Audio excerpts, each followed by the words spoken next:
মদ বিক্রি করে এবার প্রায় ২০০ কোটি টাকা আয় করেছে বাংলাদেশি মদের ব্র্যান্ড কেরু। ২০২৪-২৫ অর্থ বছরে প্রায় ১৯০ কোটি টাকা মুনাফা করে ৮৮ বছরের রেকর্ড ভেঙে ফেলেছে প্রতিষ্ঠানটি। ১৯৩৮ সালে প্রতিষ্ঠিত ব্র্যান্ডটি দীর্ঘদিন ধরেই শিল্প খাতে গুরুত্বপূর্ণ ভূমিকা রাখছে। তবে এবারের সাফল্য অতীতের সব অর্জনকে ছাড়িয়ে গেছে।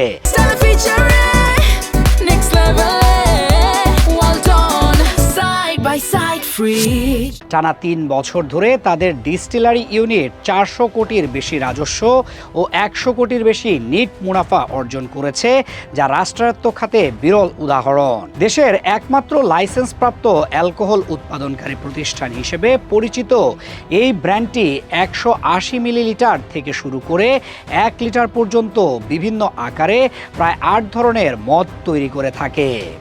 ঢাকা থেকে চট্টগ্রাম পর্যন্ত বিস্তৃত বাজারে এই পণ্য সরবরাহ করা হয়। ২০২৬ সালের জুন থেকে ফেব্রুয়ারি পর্যন্ত প্রায় ৩০ লাখের বেশি ইউনিট মদ উৎপাদন করা হয়েছে, যা চাহিদার ব্যাপকতারই ইঙ্গিত দেয়। মুসলিম সংখ্যাগরিষ্ঠ এই দেশে, যেখানে প্রায় ৯০% জনগণ ইসলাম ধর্মাবলম্বী, সেখানে একমাত্র মদ নির্মাতা ব্র্যান্ড হয়ে ১৯০ কোটি টাকার বেশি আয় করে ৮৮ বছরের রেকর্ড ভেঙে ফেলেছে প্রতিষ্ঠানটি। বিদেশি মদের আমদানিতে কঠোর নিয়ন্ত্রণ ও উচ্চ শুল্ক আরোপের ফলে দেশীয় উৎপাদনকারীরা বড় সুবিধা পাচ্ছে। কেরু এই সুযোগকে কাজে লাগিয়ে শুধু বিদেশি মদ বিক্রির মাধ্যমে ১৯০ কোটি টাকার বেশি আয় করেছে। ২০১৯ সাল থেকে শুরু করে টানা ৭ বছর ধরে কেরু প্রতি বছরই আগের বছরের চেয়ে বেশি মুনাফা করেছে।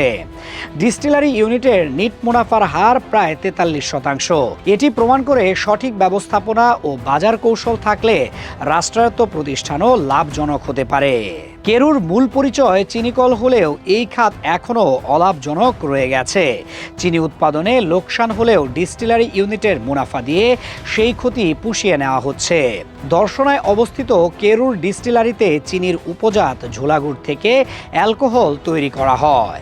এছাড়া আখের অবশিষ্টাংশ থেকে জৈব সার উৎপাদন, বাণিজ্যিক খামার পরিচালনা এবং একটি ফার্মাসিউটিক্যাল ইউনিট পরিচালনার মাধ্যমে প্রতিষ্ঠানটি বহুমুখী শিল্প কার্যক্রম চালিয়ে যাচ্ছে, যা দেশের শিল্প খাতে একটি সমন্বিত উৎপাদন মডেল হিসেবে বিবেচিত। কেরুর এই রেকর্ড মুনাফা যেমন অর্থনৈতিক সাফল্যের প্রতীক, তেমনি এটি সামাজিক ও নৈতিক বিতর্ক উস্কে দিচ্ছে। একটি মুসলিম প্রধান দেশে রাষ্ট্রীয়ভাবে অ্যালকোহল উৎপাদন কতটা গ্রহণযোগ্য, এই প্রশ্ন এখন আরও জোরালো হয়ে উঠছে। তাই মনে করা হচ্ছে ভবিষ্যতে নীতি নির্ধারকদের সামনে বড় চ্যালেঞ্জ হবে অর্থনৈতিক লাভ ও সামাজিক মূল্যবোধের মধ্যে ভারসাম্য বজায় রাখা।